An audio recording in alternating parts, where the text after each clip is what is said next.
नमस्कार, स्वागत है आपका प्राइम उत्तर प्रदेश में। मैं हूं आपके साथ रामकृष्ण शुक्ला। शुरुआत करेंगे इस वक्त की बड़ी और अहम खबर के साथ। बीजेपी की केंद्रीय चुनाव समिति की बैठक के बाद आज पहली लिस्ट जारी हो गई है। इस लिस्ट में बड़े बड़े नाम सामने आए। बीजेपी ने कुल 195 उम्मीदवारों के नाम घोषित किए हैं। तो आज 195 उम्मीदवारों के नामों का ऐलान बीजेपी की इस पहली लिस्ट में बाकायदा प्रेस कॉन्फ्रेंस करते हुए इन नामों का ऐलान किया गया है। लखनऊ से लेके वाराणसी, गोरखपुर, आजमगढ़, मथुरा, तमाम ऐसे संसदीय क्षेत्र जहां पर कई सांसदों को रिपीट किया गया है। तमाम जो सांसद यूपी के हैं उन्हें रिपीट किया गया है। यूपी से कुल 51 सांसद उम्मीदवारों के नामों का ऐलान है और ये वो तमाम नाम हैं जो रिपीट किए गए हैं। लोकसभा उम्मीदवारों के नामों का ऐलान, इनमें 34 मंत्रियों को बीजेपी ने प्रत्याशी बनाया है। 51 प्रत्याशी उत्तर प्रदेश से हैं।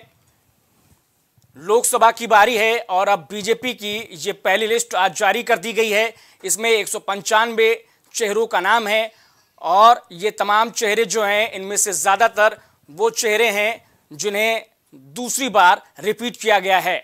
बात करें अगर हम उत्तर प्रदेश की तो यूपी में 51 नाम हैं और इन तमाम 51 नामों में ज़्यादातर नाम ऐसे हैं जिन्हें रिपीट किया गया है 2024 के रण के लिए। तो ये बड़ा मैसेज बीजेपी की ओर से अपने कैंडिडेट्स पर, अपने सांसदों पर भरोसा जाहिर करते हुए एक बार फिर से उन्हें 24 के रण में बीजेपी ने उतारा है। 24 का चुनाव बड़े चेहरों पर दांव और लगातार इन नामों पर मंथन चल रहा था। 29 फरवरी को बीजेपी की बैठक हुई और उसके बाद एक बार फिर शनिवार को भी यानी आज भी ये बैठक हुई और आखिरकार 195 उम्मीदवारों के नामों का ऐलान आज कर दिया गया है। तो ये बड़ी खबर आप तक पहुंचा रहे हैं जिनमें सबसे अहम बात यह कि 24 मंत्रियों को दोबारा कैंडिडेट बनाया गया है। इनमें सबसे बड़ा नाम पीएम नरेंद्र मोदी का है जिन्हें वाराणसी से कैंडिडेट बनाया गया है। वहीं लखनऊ से राजनाथ सिंह एक बार फिर से प्रत्याशी बनाए गए हैं। मथुरा से हेमा मालिनी को एक बार फिर टिकट दिया गया है। गोरखपुर से रवि किशन है और इसके अलावा आजमगढ़ से दिनेश लाल यादव को टिकट देकर बीजेपी ने उन पर एक बार फिर भरोसा जाहिर किया है। और साथ ही साथ अगर हम बात करें महिला उम्मीदवारों की तो 28 उम्मीदवारों का नाम इन 195 की लिस्ट में है। यानी बीजेपी ने महिला उम्मीदवारों को भी बाकायदा तरजीह देते हुए इनके नामों का ऐलान किया है और जातिगत समीकरण को भी खास तौर पर यहाँ पर ध्यान रखा गया है। ओबीसी कोटे से 57 उम्मीदवार यहाँ पर ऐलान किया गया है नामों का और वहीं एससी कोटे से 27 उम्मीदवारों के नामों का ऐलान। तो लोकसभा का ये चुनाव और बीजेपी पूरी तरीके से तैयार है। दो पूर्व मुख्यमंत्रियों पर भी यहाँ पर दांव खेला गया है। तो लोकसभा की बारी और ये देखिए पहली लिस्ट जारी करते हुए दिल्ली के बीजेपी मुख्यालय से ये बड़ी और अहम खबर आप तक पहुँचा रहे हैं। बड़े चेहरों पर दांव खेला गया है और जिस तरीके से बीजेपी का मिशन 400 है और उसी मिशन को ध्यान में रखते हुए 195 उम्मीदवारों के नाम का ऐलान किया गया है। तो ज़्यादा कोशिश नहीं की गई है चेहरों को बदलने की, बल्कि कोशिश ये की गई है कि अपने प्रत्याशियों पर भरोसा जाहिर किया गया एक बार फिर से और दोबारा से मोदी के चेहरे पर और साथ ही साथ उन तमाम सांसदों के कार्य को देखते हुए, उनके कार्यकाल को देखते हुए 5 सालों के दौरान बीजेपी ने इन चेहरों को रिपीट किया है। 51 चेहरे बीजेपी ने उत्तर प्रदेश से ये सामने आए हैं। 51 उम्मीदवार, 80 में से 29 सीटें अभी बाकी बची हुई हैं जिनके नामों का ऐलान आगे के लिस्ट में हो सकता है। तो ये बड़ी और अहम खबर, 80 में से 51 उम्मीदवारों के नामों का ऐलान उत्तर प्रदेश से और लखनऊ से राजनाथ सिंह यहाँ पर एक बार फिर से उम्मीदवार बनाए गए हैं। वाराणसी से नरेंद्र मोदी बीजेपी के रथ को आगे बढ़ाते हुए, दिनेश लाल यादव आजमगढ़ से, गोरखपुर से रवि किशन एक बार फिर से उम्मीदवार बनाए गए हैं। मथुरा से हेमा मालिनी, कन्नौज से सुब्रत पाठक पर एक बार फिर से पार्टी ने भरोसा, एतबार जाहिर किया है। और इस तरीके से 51 उम्मीदवार उत्तर प्रदेश से इस पहली लिस्ट में, और 34 केंद्रीय मंत्रियों को दोबारा से टिकट दिया है बीजेपी ने। इनमें 2 पूर्व मुख्यमंत्रियों का नाम भी शामिल है। तो 24 का चुनाव और बड़े चेहरे जो हैं उन पर दांव खेला जा रहा है। लोकसभा की बारी है और बीजेपी की ये पहली लिस्ट जारी हुई है।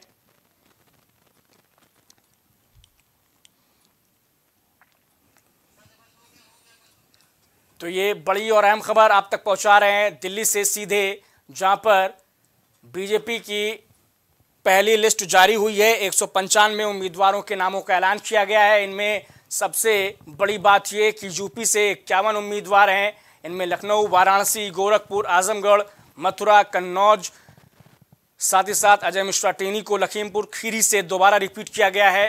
तो ये बड़े चेहरे, बड़े लोकसभा सीटें हैं जहां पर बीजेपी ने इस पहली लिस्ट में इन्हें मौका दिया है। केंद्रीय चुनाव समिति की बैठक हुई थी पार्टी की 29 फरवरी को। इसके बाद आज एक बार फिर से बैठक हुई, मंथन हुआ और नाम फाइनल करते ही आज शाम को, देर शाम को, ये देखिए जो है नामों का ऐलान किया गया। 195 उम्मीदवार हैं कुल बीजेपी की ओर से इस पहली लिस्ट में। इनमें खास बात यह कि जातीय गुणागणित का भी खास ख्याल रखा गया है।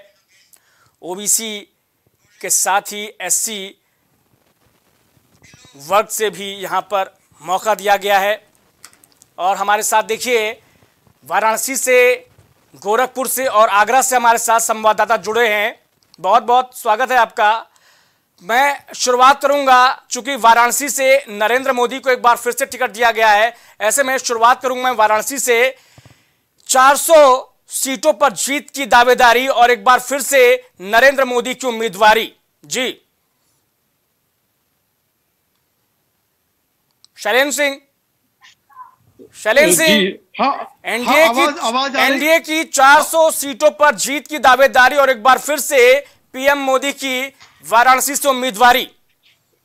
बताते चले कि जिस तरीके से जो वाराणसी से इस बार तीसरी बार नरेंद्र मोदी को यहाँ पे उतारा गया है संगठन के द्वारा, क्योंकि बीजेपी अपने पूरे फैसले एक संगठन के द्वारा ही लेती है। तो आपसे बताते चले कि जो फैसला लिया गया ये पूर्वी उत्तर प्रदेश के साथ साथ बिहार, झारखंड और मध्य प्रदेश के कुछ जो सेंटर के जो एरिया जो है उसके साथ साथ यहाँ पे बात की जाए तो उसका सीधा लाभ मिल सके, क्योंकि पूर्वी उत्तर प्रदेश का ये गढ़ माना जाता है वाराणसी। और वाराणसी में लगभग देवों के देव महादेव की नगरी के नाते यहाँ पे सभी लोगों का आना जाना होता है। तो ये कुल मिला जुला के अगर देखा जाए तो ये पूरे सीधे सीधे पूर्वी उत्तर प्रदेश की जो तमाम सीटें जो हैं एक भारी भरकम सीटें हैं, सीधा लाभ मिलेगा और इसके साथ साथ अन्य प्रदेशों पर इसका सीधा असर रहेगा। इस नाते नरेंद्र मोदी पूर्व प्रधानमंत्री, अगर बात की जाए तो यहाँ पे पूर्व प्रधानमंत्री का क्षेत्र भी रहा है। यहाँ पे लाल बहादुर शास्त्री यहाँ से वाराणसी से रहे हैं, उनका गृह जनपद रहा है। इसके साथ साथ बात की जाए तो यहाँ से नरेंद्र मोदी इस बार तीसरी बार यहाँ से चुनाव लड़ेंगे। और इसके साथ साथ आपसे बताते चले कि वाराणसी जो सेंटर पॉइंट जो रहा है यहाँ का, और ये कई जनपदों को अगर बातें की जाए तो यहाँ पे लोग निवास करते हैं, तो इसका सीधा प्रभाव रहेगा। शैलेंद्र, यहाँ पर जैसे ही यहाँ पर पहली लिस्ट जारी हुई और वाराणसी से पीएम मोदी के नाम का ऐलान हुआ तो वहां पर लोगों में क्या कुछ रिएक्शन दिखा? शैलेंद्र, बताते चले कि जो बीजेपी के जो सक्रिय कार्यकर्ता थे उन्होंने पटाखे फोड़कर, मिठाइयां खिलाकर एक दूसरे का स्वागत किया यहाँ पे। इसके साथ साथ आम जनता के अंदर भी एक खुशी की लहर है, चूंकि उनको कहीं ना कहीं से एक उम्मीद है, आस है कि प्रधानमंत्री का जो संसदीय क्षेत्र है यहाँ से लगातार इनको सौगात मिलती रहेगी, तो इसका सीधा लाभ यहाँ की जनता को मिलता रहेगा। इसके साथ साथ बनारस जो है हाईटेक जगह रही है और इसके साथ साथ अब यहाँ पे लोग अब काफी आस और उम्मीद लगाए हुए हैं। और इसके साथ साथ ये शिक्षा के लिए धनेश, गोरखपुर योगी आदित्यनाथ का गढ़ हुआ करता था, लेकिन वहां अब रवि किशन लोकसभा के सांसद हैं और एक बार फिर से उन पर एतबार जाहिर किया बीजेपी ने, दोबारा से टिकट दिया गया है। कितनी खुशी वहां के लोगों में? जी बिल्कुल, देखा जाए तो योगी आदित्यनाथ यहाँ से पहले सांसद रहे हैं, अब मुख्यमंत्री हैं। और रवि किशन सांसद जो है यहाँ पे देखा जाए तो कार्य उनका अच्छा भी रहा है। और उसके बाद जो देखा जाए तो एक्ट्रेस होगा, जैसे कि समाजवादी पार्टी ने काजल निषाद को उतारा है अपने सीट पर जो है गोरखपुर से, तो वहीं फिर से रवि किशन को अगर दिया गया टिकट तो कहीं ना कहीं लड़ाई भी एक्टेड वर्सेस एक्टेड रहेगा। तो देखा जाए तो लोगों में फिर से अच्छी खुशी की लहर की बात लोगों का है कि जिनको चुना गया है ये महाराज जी ने चुना है, तो उनपे लोगों का कहना क्या है। आइए हमारे साथ अतुल सिंह जी हम बताते हैं कि क्या कहना उनका। जी अतुल जी, क्या कहेंगे कि जो फिर से रवि किशन को बनाया गया है यहाँ का जो प्रत्याशी, क्या कहेंगे? देखिए, विकास तो हो ही रहा है। अगर विकास की बात करें तो किसी भी विकास के मूलभूत तत्व तो हैं, वो रोजगार है, समृद्धि है, न्याय है, मानव संपदा है, आपका पर्यावरण है। इन सारे चीजों पे सम्यक रूप से देखते हुए सारा काम किया गया है और उसके प्रतिनिधि के रूप में रवि किशन ने सर्वांगीण विकास करने का प्रयास किया है। दूसरी बात कि उनके ऊपर सीधे सीधे यशस्वी प्रधानमंत्री मोदी जी का और हमारे गुरु महाराज श्री योगी आदित्यनाथ जी महाराज का हाथ रहता है, उनका दिशा निर्देशन रहता है। ऐसे में विकास के रूप में चाहे वो सांसद हो या कोई हो, पूरा अपना काम कर रहे हैं और उनको पुनः टिकट दिया जाना वो स्वागत योग्य है। दूसरी बात कि जो भी भाजपा से लड़ रहा है वो व्यक्तिगत ना होके यहाँ से मोदी योगी लड़ रहे हैं, ऐसा हर सीटों पे माना जाता है। इसलिए निर्णय पे कहीं से भी असंतुलन की कोई समस्या है ही नहीं। जी बिल्कुल, इन्होंने कहा कि योगी और मोदी चुनाव लड़ रहे हैं, बाकी प्रत्याशी तो नाम के अगर बात की जाए तो कहीं ना कहीं देखा जाए तो ये चुनाव प्रधानमंत्री जो नरेंद्र मोदी योगी और मोदी का लड़ाई है। और देखा जाए जो भी उनको फिर से शीर्ष नेतृत्व ने चुना है ये तो अहम फैसला है उनको जिनको जो चुना गया चुनाव लड़ेंगे। लेकिन अभी बात की जाए संत कबीर नगर सीट का कोई जो दावेदारी फिर से जो मंत्री कैबिनेट मिनिस्टर है और मत्स्य विभाग के संजय निषाद है उनके लड़के हैं और उनका कोई अभी तक नाम नहीं आया कहीं। हमारे साथ आगरा संवाददाता जिशान जुड़े हुए हैं। जिशान, आगरा में 2 लोकसभा सीटें आती हैं, तो एसपी सिंह बघेल और साथ ही साथ राजकुमार चौहार को यहाँ पर टिकट दिया गया है।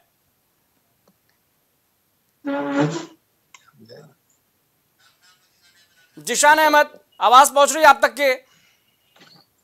जिशान, यहाँ पर आगरा से एसपी सिंह बघेल और साथ ही साथ फतेहपुर सीकरी से राजकुमार चौहार को टिकट मिला है।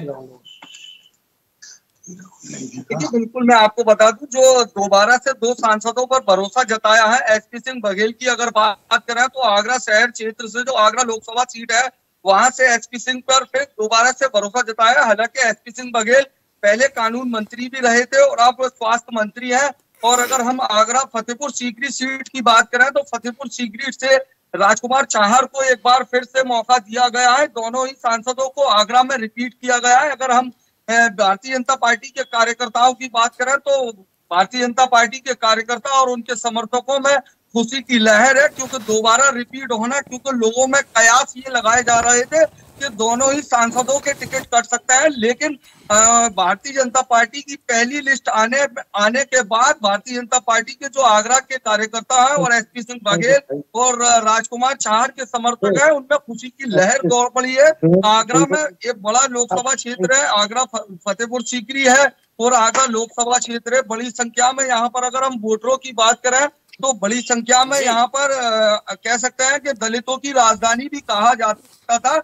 लेकिन दलितों का बड़ी संख्या में वोट होने के बावजूद भी बसपा को कहीं ना कहीं सीट पर कोई फायदा कभी नहीं मिला, क्योंकि 2014 की बात करें तो 2014 में यहाँ आगरा लोकसभा सीट से यहाँ से भारतीय जनता पार्टी के प्रत्याशी जीते थे। और वहीं अगर हम फतेहपुर सीकरी की बात करें तो फतेहपुर सीकरी से भी भारतीय जनता पार्टी के प्रत्याशी जीते। अगर हम दलित वोटरों की बात करें तो दलित वोटरों की संख्या 2,80,000 की लमसम आती है। लेकिन उसके बावजूद भी कहीं ना कहीं मायावती को उसका नुकसान ही देखने को मिलता है, क्योंकि सेकंड नंबर पर ही बहुजन समाज पार्टी का प्रत्याशी आता है। जी जिशान, जिस तरीके से यहाँ पर तमाम सांसदों के टिकट रिपीट किए गए हैं, मंत्रियों के टिकट रिपीट किए गए हैं, तो क्या मानकर चला जाए कि बीजेपी का जो 400 का मिशन है, क्या बीजेपी ये मानकर चल रही है इस बड़े हुए मनोबल के साथ कि ये जो रिपीट किए हुए सांसद हैं, प्रत्याशी हैं,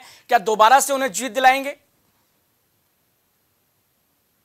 भारतीय जनता पार्टी की जो तैयारी है लोकसभा 2024 चुनाव को लेकर, मिशन उनका जो है 400 पार का, तो इसलिए ऐसे प्रत्याशियों पर भरोसा जताया जा रहा है जो दोबारा से जीत दर्ज कर लोकसभा में पहुंचे हैं। वहीं अगर हम आगरा की बात करें तो आगरा से जो लोकसभा प्रत्याशी दोबारा से घोषित किए गए हैं एसपी सिंह बघेल। एसपी सिंह बघेल का अगर हम पुराने करियर की बात करें तो बड़े कद्दावर नेताओं में आते हैं, क्योंकि ये मुलायम सिंह यादव के एक समय में सिक्योरिटी में रहते थे, लेकिन उसके बाद लगातार 2-3 बार ये समाजवादी पार्टी से चुनाव लड़े और जीते, वहीं बसपा में आए, बसपा से भी चुनाव जीते। उसके बाद ये 2017 में इन्होंने भाजपा का दामन थाम लिया और 2017 के बाद 2019 में उनको आगरा लोकसभा सीट से प्रत्याशी बनाया गया। वहीं इन्होंने बड़ी संख्या में आगरा लोकसभा सीट पर अपनी जीत दर्ज की। फिर दोबारा से 2024 के चुनाव में एक बार फिर एसपी सिंह बघेल पर भरोसा जताया गया है। वहीं अगर हम राजकुमार चाहर की बात करें तो फतेहपुर सीकरी में जो जाट है उनका बड़ा गढ़ माना जाता है, क्योंकि राजकुमार चाहर को एक बार फिर से प्रत्याशी बनाया गया है। कह सकते हैं कि भारतीय जनता पार्टी का जो 400 का मिशन है उसको लेकर ऐसे ही प्रत्याशियों को उतारा जा रहा है जो जीतकर लोकसभा तक पहुंच सके। जी ठीक है। मैं एक बार फिर से रुख करूंगा वाराणसी के अपने संवाददाता का।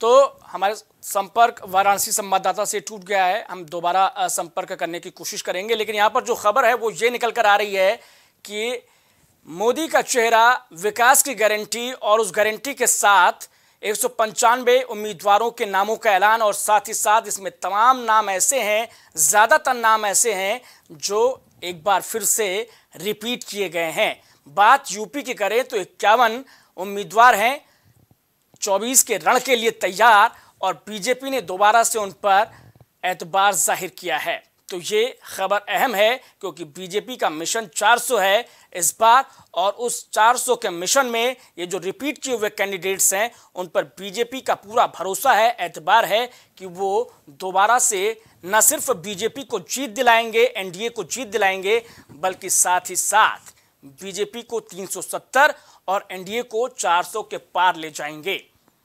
तो इस तरीके से आज दिल्ली में ये पहली लिस्ट बीजेपी की जारी की गई है, जिसमें 195 नामों का ऐलान, जातीय समीकरण को भी साधने की कोशिश, और इसके साथ ही आप ये समझिए कि ये जो तमाम खबर निकल कर आए कि मोदी और योगी का चेहरा, विकास की गारंटी, चाहे बात गोरखपुर में हो या फिर बात हो वाराणसी में।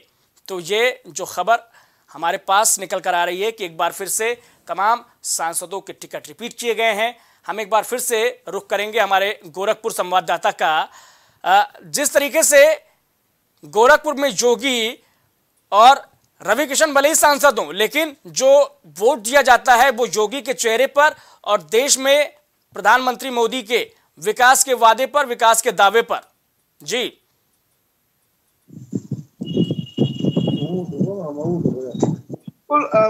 जहां तक बात की जाए, ये सीट जो है चाहे विधानसभा हो चाहे लोकसभा हो, गोरक्ष पीठाधीश्वर के ही मठ को ध्यान में देते हुए जो उनके ही नाम से ही जो है गोरक्ष पीठाधीश्वर के नाम से चाहे कोई व्यक्ति खड़ा हो, नाम जो होता है जो पीठ का ही नाम से होता है वो योगी आदित्यनाथ के नाम से ही होता है। लोग एक आस्था बनी हुई है कि ये जो सीट है जो गोरखनाथ के सीट माना जाता है, और कोई भी खड़ा हो जाता है, रवि किशन हो चाहे कोई भी चेहरा हो, तो ये वोट केवल पक्ष होता है कि गोरक्ष पीठाधीश्वर के मठ के पक्ष में जो होता है वो चाहे कोई भी चेहरा, रवि किशन हो चाहे कोई भी खड़े हो जाए। लेकिन मेन देखा जाए तो अब इस समय चुनाव जो हो रहे हैं वो योगी और मोदी के नाम पे हो रहे हैं। बात की जाए 400 पार की बात की जा रही है तो कोई भी खड़ा हो जाए, नाम ये जो इस समय इस बार लोकसभा है जो पहले ने योगी आदित्यनाथ ने कह दिया था एक बार फिर एक बार मोदी सरकार, तो कहीं ना कहीं उसको लेकर के चुनाव हो रहे हैं। प्रत्याशी कोई भी हो, नाम जो है योगी मोदी के नाम पे चुनाव लड़े जा रहे हैं,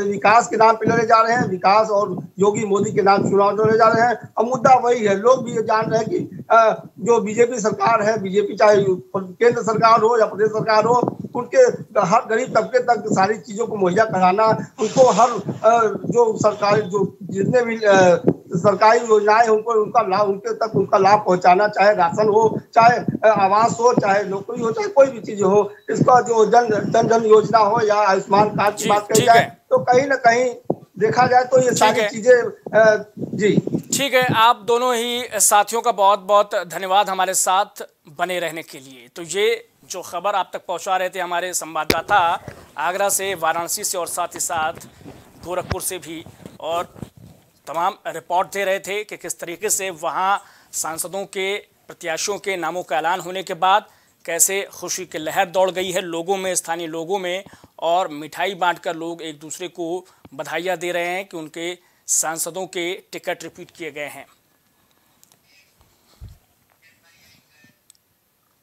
खबर गोरखपुर से, जहां महंत दिग्विजयनाथ पार्क में आयोजित समारोह में सीएम ने 1006 करोड़ रुपए की 48 विकास परियोजनाओं का शिलान्यास एवं लोकार्पण किया, जिसके बाद सीएम ने विशाल जनसभा को संबोधित करते हुए डबल इंजन की सरकार की उपलब्धियां गिनाई। इस दौरान सीएम ने कहा कि हमने जो कहा उसे करके दिखाया है और आगे भी जो कहेंगे उसे पूरा करके दिखाएंगे।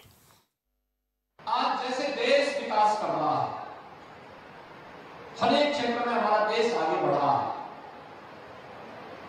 चाहे वो सुरक्षा का हो, आर्थिक समृद्धि का हो, आस्था के सम्मान का हो, आजीविका का हो, जीवन के हर एक क्षेत्र में एक नए भारत का दर्शन दुनिया कर रही है। एक नया भारत, दुनिया उसकी ताकत को समझ रहा है। ऐसे ही उत्तर प्रदेश के बारे में भी लोगों की धारणा बदल चुकी है।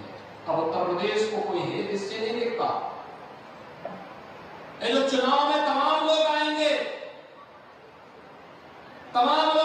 कोई जाति का सहारा लेगा, कोई झूठे वायदे करेगा, लेकिन हम लोगों ने जो कहा था वो करके दिखाया है, और जो कहेंगे फिर उसको करके दिखाएंगे। प्रयागराज के हंडिया तहसील में मनोज भास्कर ने ग्राम न्यायालय में न्याय अधिकारी का पदभार संभाल लिया है। वही मनोज भास्कर ने कहा कि ग्राम न्यायालय ने शुरू होने से हंडिया क्षेत्र के लोगों को काफ़ी सुविधा मुहैया हो जाएगी। अब लोगों को जिले में जाने की आवश्यकता नहीं पड़ेगी। वही उन्होंने बताया कि ग्राम न्यायालय में 2 वर्ष तक की सजा और 25,000 तक के जुर्माना से संबंधित मुकदमों में सुनवाई होगी।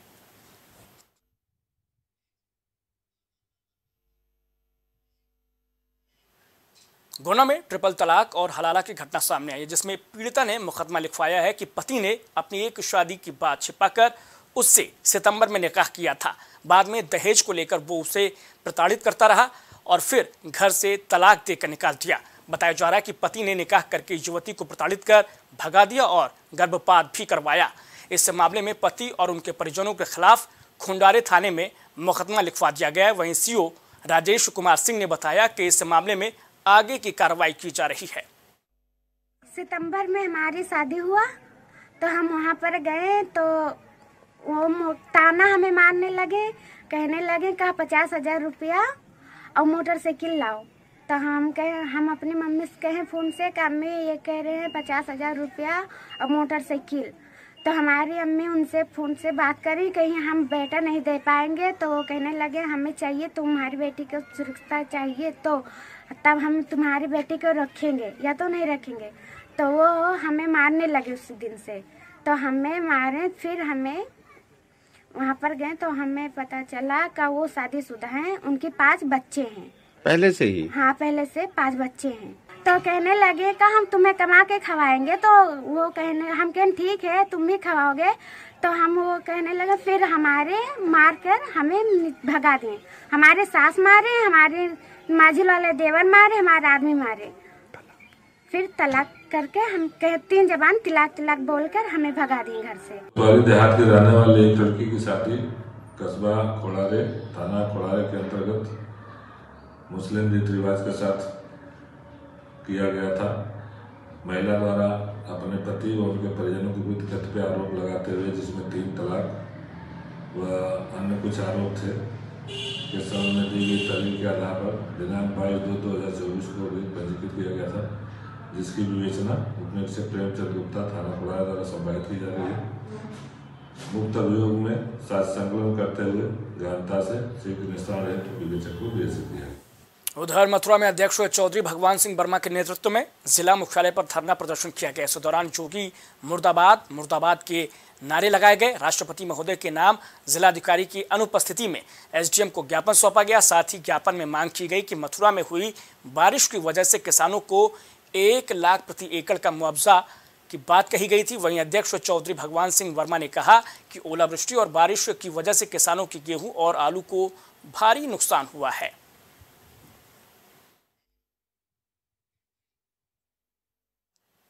उधर प्रतापगढ़ में पूर्व मंत्री राजेंद्र प्रताप सिंह के घर में आग लगने से अफरा तफरी का माहौल हो गया। सूचना पर पहुंची फायर ब्रिगेड की टीम ने किसी तरीके से आग पर काबू पाया। भाजपा के पूर्व मंत्री राजेंद्र प्रताप सिंह के घर में संदिग्ध परिस्थितियों में आग लग गई। आग लगने का कारण अभी तक साफ नहीं हो सका है। वहीं सूचना मिलते ही मौके पर फायर ब्रिगेड की टीम पहुंची और आग पर काबू पाया गया।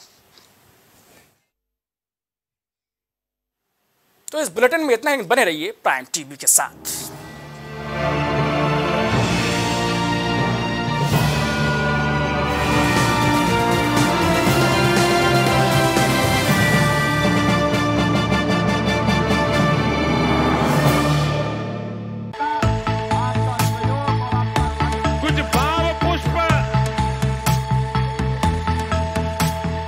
आप देख रहे हैं प्राइम टीवी, सच साहस सरोकार। प्रधानमंत्री श्री नरेंद्र मोदी का संकल्प है कि देश का हर नागरिक पोषित, सशक्त और समर्थ बने। जब पूरा विश्व इस सदी की सबसे बड़ी महामारी कोविड-19 से जूझ रहा था, उस दौरान प्रधानमंत्री श्री नरेंद्र मोदी जी के नेतृत्व में भारत सरकार ने प्रधानमंत्री गरीब कल्याण अन्न योजना का संचालन कर देश के गरीबों की खाद्य सुरक्षा सुनिश्चित की। इसी संवेदनशीलता को जारी रखते हुए आज 80 करोड़ से भी ज्यादा लोगों को मुफ्त अनाज दिया जा रहा है। सभी को अनाज, पोषित समाज। अगर आप करना चाहते हैं अपने बिजनेस को प्रमोट, तो इसके लिए आपको चाहिए होगा एक सपोर्ट। बेहतर स्क्रिप्ट, शानदार ग्राफिक्स, बेहतर विजुअल, दिखाएंगे कमाल, जानकारी पहुंचेगी जन जन तक, आपका काम करेगा धमाल। इन सभी चीजों के लिए अब ना हो परेशान। Brand promotion, motion designing and video editing, 2D और 3D animation, television telecasting, social media works, script writing जैसे कामों के लिए आज ही कांटेक्ट करें 9267925186 पर।